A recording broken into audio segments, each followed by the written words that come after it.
Howdy, y'all. We're going to see what those bearings look like, so stay tuned.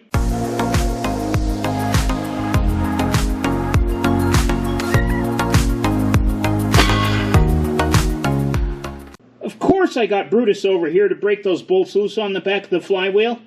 One thing I noticed, unlike 4G, we really had to work to get it loose. This one's already loose. I'm going to put those the rest of the way off. I think that is just loose. There we go.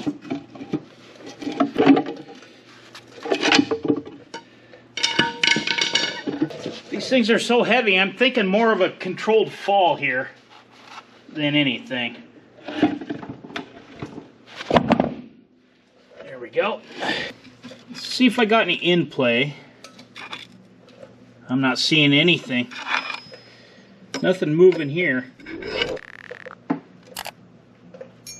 Nothing there. Well, that's a good sign. This ring gear already looks a lot better than the one on 4G. 4G's got some marring and nicks from engagement of the pony motor. I'm not seeing any of that in this one. You can see clearly on this one that this one's ground some gears quite a bit. So we might use that ring gear or that whole flywheel off of 7J. Cleaner's got a helper this morning. Yes, we do, huh? I said, you got to be in the middle of everything. And she goes, meow. All you animals around here are spoiled.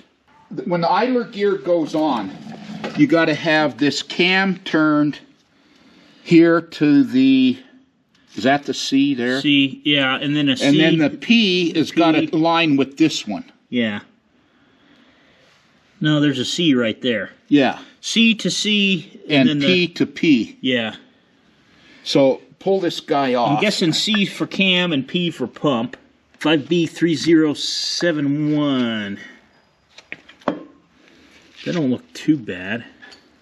No, that looks really good. Yeah. Look at that bushing. Ah, we might want to use a lot of these parts. Yeah. We might even want to use this. Yeah, it's not froze, Governor. 4G, these are all froze up. This whole unit's froze. None of this works like it's supposed to. Well, I got it freed up now, but this one's a lot nicer. I think so. We got to get all these decompression chambers out of here. We're going to take all this off. The fuel filter housing off. The oil system tubing off.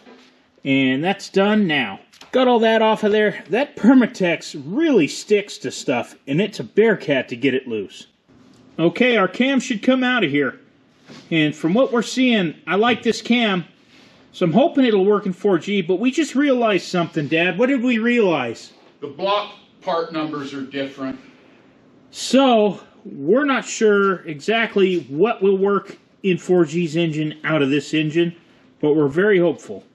I'm just turning the cam around so I can get those bolts out to hold it in, and I'm going to pull it out of here. Now, a lot of these steps I'm kind of skipping over on this. If you want to see it in more detail, you can go back to my old 4G videos. I'm going to probably need your help to get this thing through these bosses in here. Maybe. Just keep These going. lobes look a lot better than the ones on 4G. Nice and easy. There's not really much I can do. There we go. You just got to be careful through those bearings. Yeah. This crank cam looks altogether better than 4G. Way better, doesn't it? Yeah. Okay. So there's the camshaft. Yeah, it looks really A lot nice. better than the one on 4G. Really. And the metal gears. Yeah, it's got the metal instead of the fiber gear. Yeah. I don't see any big scoring or anything. The different numbers on the block got us questioning exactly what the part number and when that was made for 4G. And Dad had been looking at the book. What are you finding out? Well, what research I found so far, it looks like that we have a very early engine block, an early 4G engine block in a late 4G tractor, which sometimes companies would do to use up old parts before they begin a new series. And because I've got our 4G is a 2A3317, the earliest 4G1 machines are a 2A3700, and this number is earlier than that. Some of the mid-built 4Gs have a 5 Bravo 1113. Well, that's effective with the late model machine. So that makes sense that they've been using up some blocks that maybe they had, and because 4G is at the end of the G series production run, so we have an RD4 block, and that tag on that engine matches the tractor. That engine block came with that tractor. Right. And that tractor was number 14 at the end of the 4G line. Yep. I mean, it was the very, very end. So that's what I'm speculating at this point. And from what I can glean from the ACMOC book that shows all the serial numbers for those years, is that I think they only made about 100 D4s in 1939. Yeah, so, it was at the end of the production, and they were. And 4G 9986 is one of them. I know it's upside down, but that's a 2A3317. Over here on 7J's engine block, it's got a 6 Bravo 9293. Now that I've got this all loose and backed out of here, just like on 4G, this cam bushing protrudes just enough that I can't pull the remainder of this cover up and out of here. So I need to get a puller on that gear and get it backed off so that I can get that cover forward enough to clear that bearing. And to do that, I need to get this bell housing off of here so I can hold that crank just enough to get that nut loose on the front. Don't even look at me, Turbo. We're not on speaking terms. In case you're wondering what that's about, I thought I had a leak in the pedestal for the turbo, but it turns out I had put new O-rings in there years ago when I put a new turbo on here. I got an oil leak somewhere else, and I'm doing a lot of investigation to try and figure it out. And for those of you familiar with the 7.3 diesels in the Fords, yeah, I got an oil leak in the valley of the Jolly Green F350. Now I want to get this bell housing off of here, and yeah, that means more fold-over locks, and I'm sorry, I don't like fold-over locks. I'm never going to like fold-over locks. I'm going to use fold-over locks because that's what was original on here, but I'm going to curse them the whole time I'm pounding them out of here.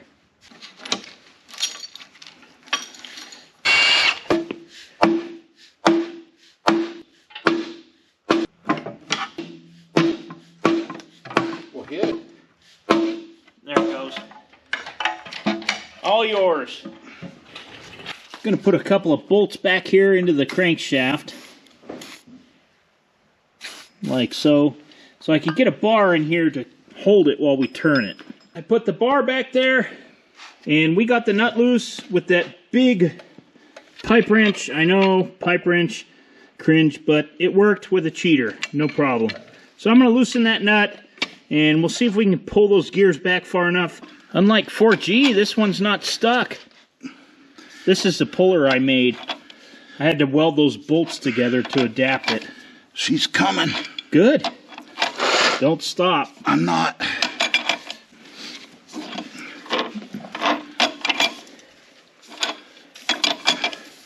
Four G's is still stuck. Cool. I think this one's been off. Yeah, I do too. There, I think we're off now. There we go. Okay, there you are. Cool. All right. There's our yeah, that's your thrust plate. Yeah. On this engine. Yeah, there's the key. And the bearing thrust plate, yep. There's not much wear in it, surprisingly. A little bit. Not as much as I thought that there would be. We're good. We're off. No, we're not. Not down here, we're not. Now we are. Oh, there you go. Our plan right now is to get this over on its side so we can start pulling out rod bearings and main bearings and have a look inside of here and see what we got. There we go. There we go. That didn't take too much persuasion. We got the engine laid over on its side here. where I can work on it. And I'm going to start taking out the rod bearings right now. And the rods and the pistons. And we're going to start here on number 1. Wow, those bearings look new. That looks great. I'm really shocked. I hope the mains are that nice. When you get our piston baby out, show it to the camera. There it is. Nice. Man, the rings are all loose. There we go. What do we got?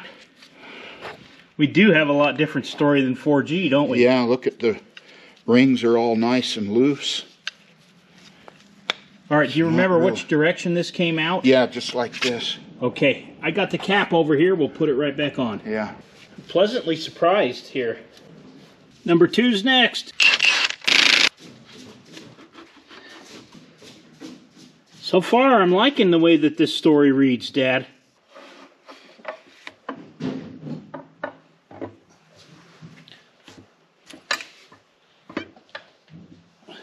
I'm pretty excited about this. Ready to deliver another piston baby here. Welcome to this world, Piston.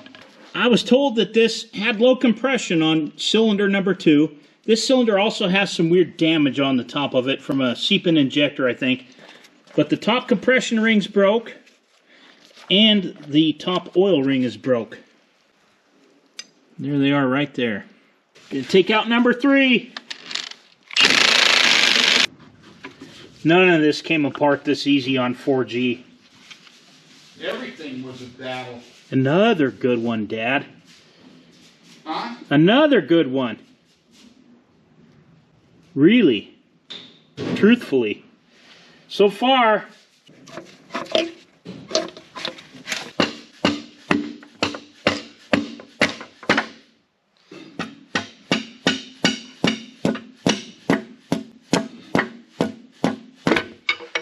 engine baby number 3, welcome to this world.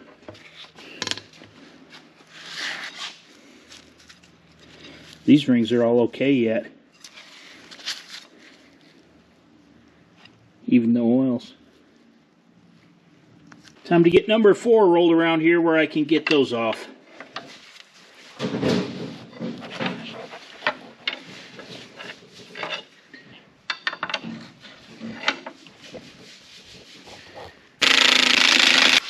Oh, there had to be one.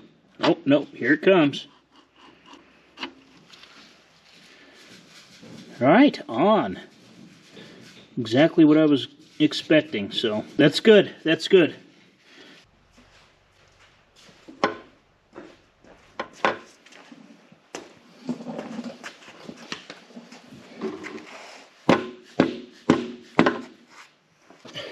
Yeah, I don't know what's happening here. There must be a ridge in there that it's hanging up on. Well, we're past the 3/3 compression ring. Should come out.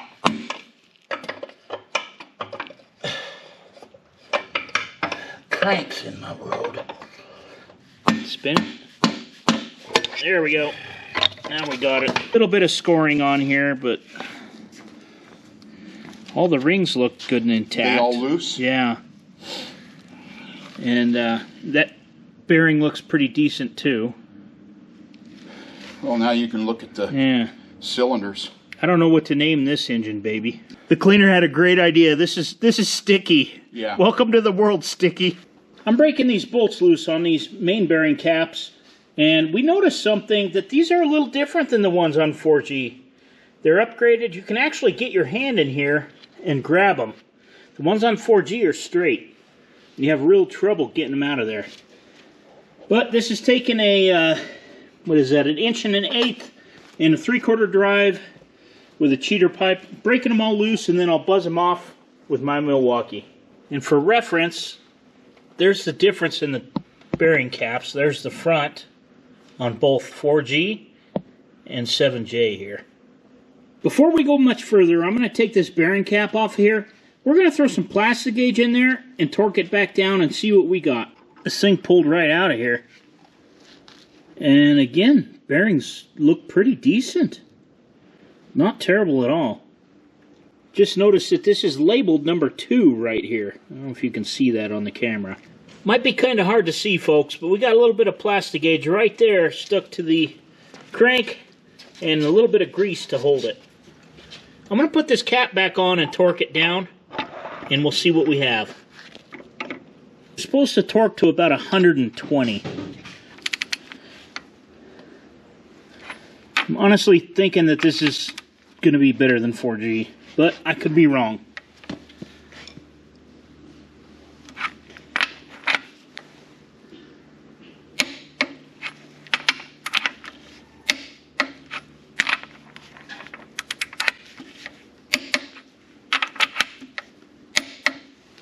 Let's take it off, see what we got. I see a squishy. That looks pretty darn good there. Yes, it does. You can tell that it's squished. Just eyeballing it right there, it looks like we're probably right around maybe 4 thousandths. That's good. That's really good. Yeah. You can see right here on this bearing cap that it actually squished. Unlike 4G, this one's actually where it's supposed to be. This goes from 6 down to the 2,000ths range. I think we're closer to 3. Yeah. Somewhere between 3 and 4. Between 3 and 4. Not, it's a little more than 3, but a little less than 4. Yeah. Looks like. That's pretty good. Yeah, that's really good. That's not what we expected. Definitely not what we had on 4G. There you go.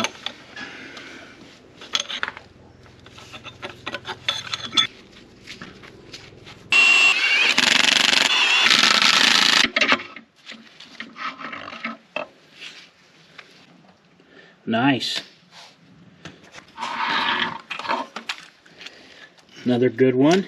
Wow, that one really looks good. The front one's loose. We can get it out, not worried about that. Just putting a couple nuts in there to hold it while we work on the back over here, just in case so we don't drop this crank out on the floor. I'm going to tap on the crank here with this dead blow hammer just very slightly, just to see if this will move. I've already been able to tap it side to side and it's loose. Let's see what we got. It's coming. It is. Yep. It'll come easy. Can you go ahead and... I got this end. You got it? Yeah. Here, spin it like this. Oh, there. I got it. Try not to lay it right down there. Oh, no. What? It's starting, isn't it? No, I'm kidding. It looks perfectly fine. I think we're in good shape here, folks. This is amazing news for 4G. I just had to scare the cleaner. You did scare me too. I couldn't resist it. Yeah, this looks great. There's the crank out of 7J. Looks fantastic. Really good. There's 5, 4, 3, 2, and 1. And they all look fantastic. But we have a problem because 4G's parts and the parts for this engine might not work together. The bearing caps are different and the ones off of 4G have spacers. So we may end up having to use this block. 3.750. Okay. 3 3/4 inches. With the shim, this is another 1/10 of an inch with the shim. Yeah, it's 3.8. Yeah, but what you're going by here, is that going to be the same? On both? No, that's what I'm saying. This from here to here bolts up tight on there. It's 3,750. This one is 3,850 with the shim. Right here. And these are 4Gs. Well, I guess worst case scenario, we just end up using that block from 7J. Right? With these bearings, caps, and crank. Yeah. And probably the camshaft and a lot of other things. And the camshaft, and the liners, and the pistons. And the oil pump. We might use a 4G piston. We had one that was kind of iffy. But, yeah, we're not going to be able to use these in that. They're not the same. They're not the same distance either. No, because this bearing here requires the use of this shim that overlaps in here. These go clear to the top. I'm curious to see what would happen if we took one of the bearings off the top of 4G and put it in the, or I mean off the top of 7J and put it in the 4G block and seen what it did. Well, we can do that. I don't know. It probably is no difference. And these are our 4G ones. This was our culprit right here. That's the problem. As opposed to this one over here. One thing I immediately thought of, and from talking to folks, this is a pretty common failure on these early D4400 engines. They get heat and different things out here. But if you notice on this block right here, this oil groove is a lot larger. So my suspicion is, on these older ones, they didn't get quite as good of oil as they needed to maintain this bearing surface here. So that is definitely an upgraded one from the one we have in 4G.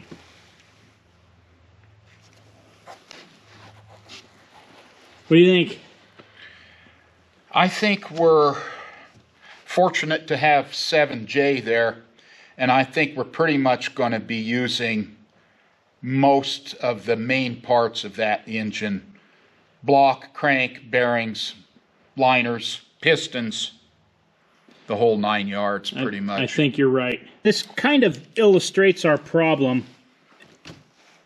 On the top here is the rear bearing cap from 7J, and this is the top and bottom bearing cap from 4G on the bottom. And you can clearly see they don't line up. So I don't think they're going to work with each other. I don't think you can just mix and match these parts. And there are the two in-bearing caps. One's a 4B 7435, and the other's a 3B 7633. I can't really tell the last two numbers. The point is, this is a 4B and that's a 3 Bravo. They're already different. Yes. From here in the center to this machine surface. Yeah. On 7Js, it's 1.325. Okay. On this guy, it's 1.432. Yeah. That's because this requires those shims. Yep. I really wanted to keep 4G's block with 4Gs. And if you use the bearings on 7J will come up here about 1/10 of an inch above this boss here, because they're made different. Yep. So here's 4G's engine, and this is 7J's front bearing, and the arrow going to the front. Just kind of curious. Yeah, you can clearly see that this block is designed for those shims. The shims and the bearings for that block. So this clearly will not work on 4G's block. No. Definitely tell this is an They're upgraded huge. oil groove. Yeah, they're huge in comparison. This is like, what, 4 times? For longevity, for Lefty, this is going to be the one to use. Yeah, we could throw these back in here and run them, but they hardly have any life left in them. That felt like it's moving now. Hold it. I think my block slid in. Yeah, it came out. It ain't out, but it's kind of out. Out-ish. Yeah, this don't look terrible. There's your O-ring. Yeah. This is pretty recent. This is in a lot better shape than 4G. Oh, yeah. Look at the scale. Is it anything like it? It had water in it. It's wet. Let me write down this sleeve number. 7B Bravo 4348. Yeah. I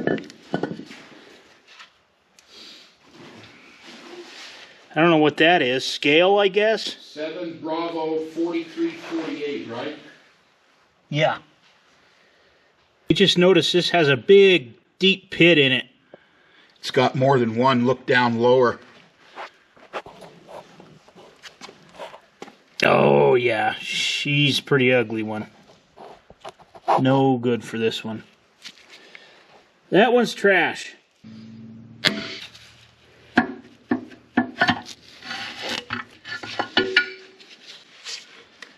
All right, there's number 1.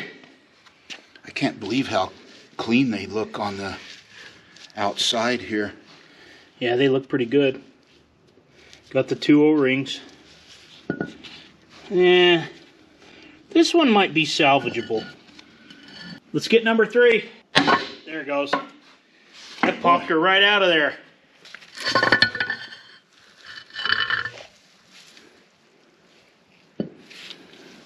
Got some junk in there, but this one's not terrible. Last but not least, number 4. There she goes.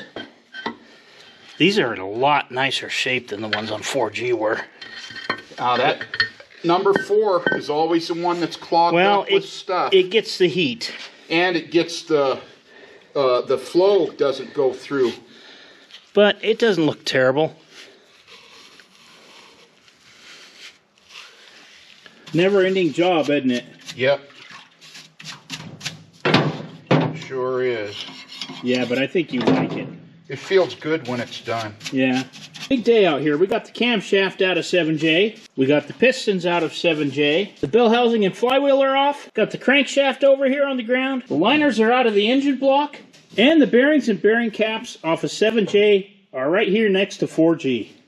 Well, we got good news and bad news. The good news is we have an excellent engine that we can use on 4G. The bad news, 4G's engine just ain't going to cut it anymore. Well, there you have it. The hat's high in the sky. I'm tired. I think it's been a long day, but we got a lot done, and we got a lot of good parts for 4G. So I do want to thank you for watching. We'll see you on the next one.